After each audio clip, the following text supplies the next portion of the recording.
کہ جو حج بیت اللہ کر سکتا ہو، حج ادا کر سکتا ہو، اس کے پاس وسعت موجود ہو اور اس کے باوجود وہ ٹال مٹول کرے، ہیلا بہانہ کرے یا حج میں تاخیر کرے یا حج نہ کرے، تو مجھے ایسے شخص سے کوئی مطلب نہیں ہے کہ وہ شخص یہودی ہو کے مرے یا نصارہ ہو کے مرے۔ آپ نے سمجھا اس وعید کو؟ اس وعید کا معنی یہ ہے کہ مجھے اس سے کوئی فرق نہیں پڑتا کہ وہ مومن مرے کہ کافر مرے، یہ اتنی سخت وعید ہے۔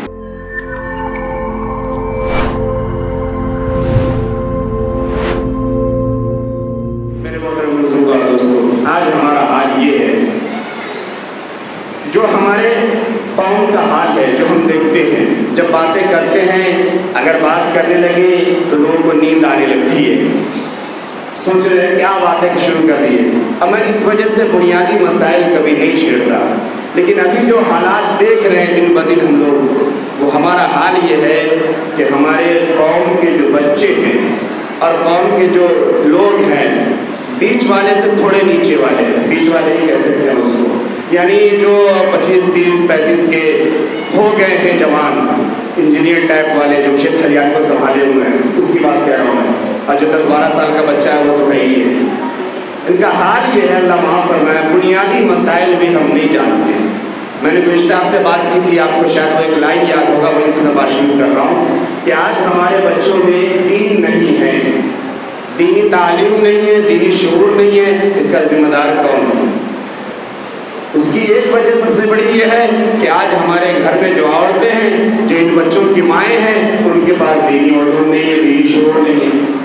دوسرا مسئلہ یہ ہے کہ عورتوں کے پاس دینی شعور یا دینی تعلیم کیوں نہیں ہے، دینی ماحول کیوں نہیں ہے۔ آج ہمارے گھر کی عورتیں، ہماری بیویاں جاب میں جا سکتی ہے، دکانوں میں جا سکتی ہے، مال میں جا سکتی ہے، گاڑیاں چلا سکتی ہے نا، سب کچھ کر سکتی ہے، پورے گھر کو، مرد کو کوئی پتہ نہیں، مرد کی اوقات نہیں اس عورت کے سامنے کچھ، پورا گھر سنبھال کے رکھتی ہے وہ عورت، لیکن اس عورت کے پاس دین نہیں ہے، کلمہ نہیں ہے، تعلیم نہیں ہے، بنیادی تمام بڑے مسائل نہیں معلوم ہے۔ وہ فیشن والا جس کا نہ ہونا اچھا تھا، فیشن والا حجاب اگر پہن کے نکل جاتی ہے برقع، تو وہ یہ سمجھ لیتے ہیں وہ اس گھر کے لوگ اور وہ اپنے کو شرفا کہلانے والے خاندان کہ ہمارے گھر میں دین ہے، ہمارے گھر میں لوگ مہذب اور اچھے ہیں، جبکہ وہ خود ایک غیر تہذیب اور غیر شائستہ لباس ہے، وہ فیشن کے طور پہ پہنا گیا ہے اور فیشن میں داخل ہے، وہ یاد رکھیں۔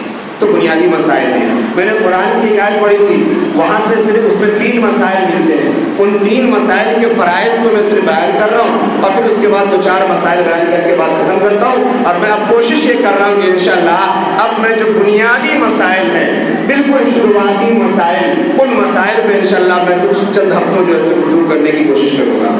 بڑے بڑے جو بنیادی مسائل ہیں، وہ مسائل جب میں شروع کروں گا پورے محلے کو، پوری مسجد کو نیند آئے گی۔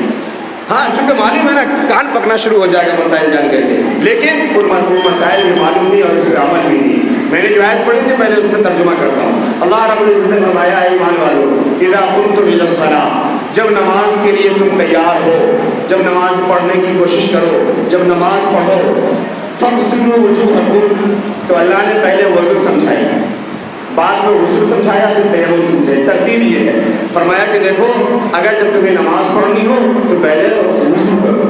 وضو کے 4 فرائض اللہ نے قرآن کی اس آیت میں بنا دیے۔ فاغسلوا وجوہکم، وضو کے جو 4 فرائض ہیں، میں صرف فرائض کی بات کر رہا ہوں، سنن کی نہیں، نوافل کی نہیں، کہ نمبر 1 یہ کہ اپنے چہرے کو دھو پورا اس طریقے سے، فاغسلوا وجوہکم وایدیکم الی المرافق، اپنے ہاتھوں کو کنگھیوں سمیت دھو، دونوں ہاتھ کو، وارجلکم الی الکعبین وامسحوا برؤوسکم، اور پھر اپنے سر کا مسح کرو۔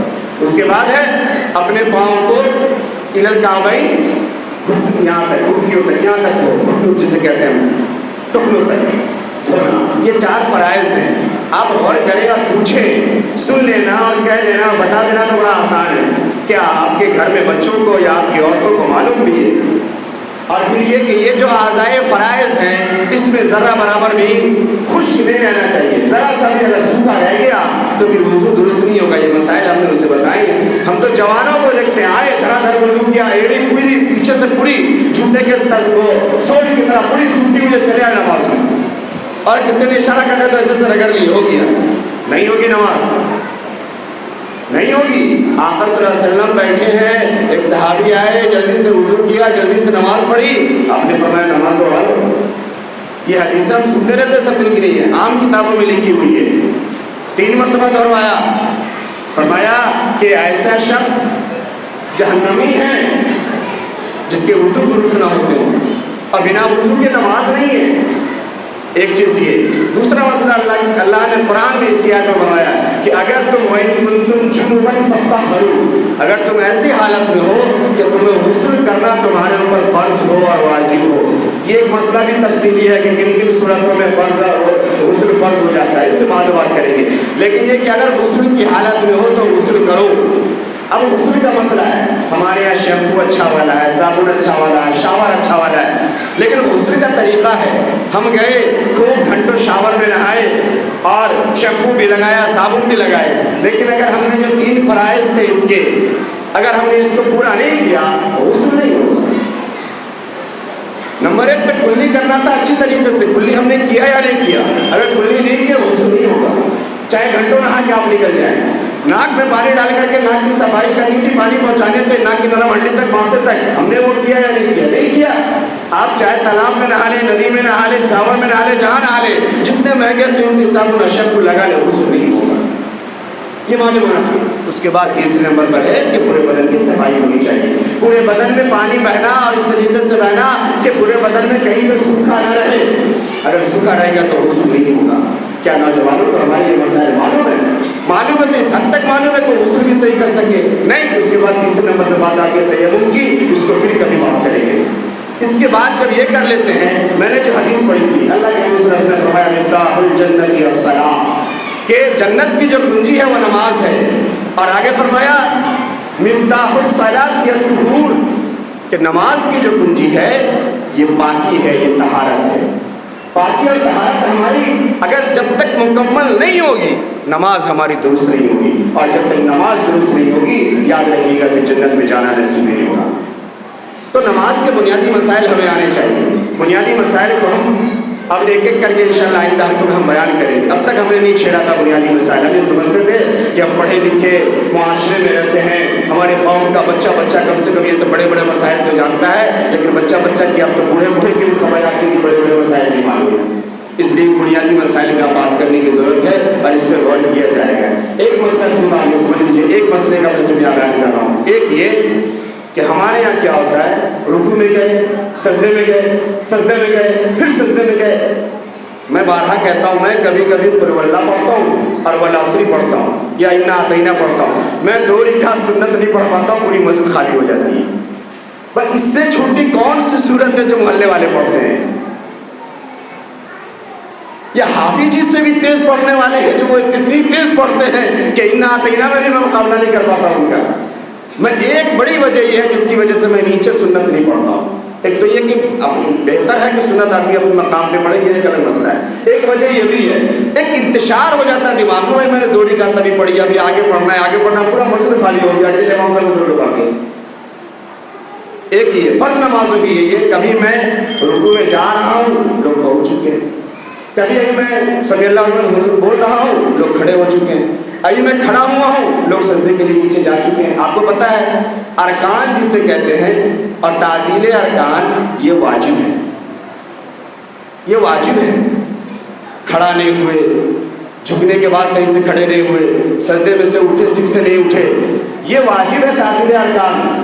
اور ہمارے یہاں اس کا چھوڑنا یہ عام سی بات ہو گئی ہے. یاد رکھیے گا, واجبات کو جان بوجھ کے چھوڑنا نماز نہیں ہوگی. اس سے زیادہ صاف اور کیا بتائیں گے, نماز نہیں ہوگی. اس لیے تعدیل ارکان کی فکر کریں, نماز پڑھیں. ارے 2.5 منٹ لگتا ہے, آپ کو 5 منٹ لگا کے پڑھ لو بھائی, کیا ہو جائے گا 5 منٹ میں؟ اس 5 منٹ میں کون سے کسٹمر کی ڈیلنگ کر دیتے ہیں, یا اس 5 منٹ میں کیا باہر جا کے تیر مار دیتے ہیں. اللہ کے دربار میں 2.5 منٹ کی جگہ 5 منٹ نہیں رک سکتے ہم. یہ بڑی محرومی کی بات ہے, بڑی سمجھنے کی بات ہے. تو نمبر 1 یہ کہ سب سے پہلے تعدیل ارکان پہ دھیان دیجیے. اس کے بعد ہم ایک ایک مسائل کو انشاءاللہ میں آئندہ آپ کے تمام بنیادی مسائل پر گفتگو کروں گا, پھر انشاءاللہ دوسری بات ہوگی. دعا کرے گا اللہ رب العزت ہم تمام کو صحیح سمجھ عطا فرمائے.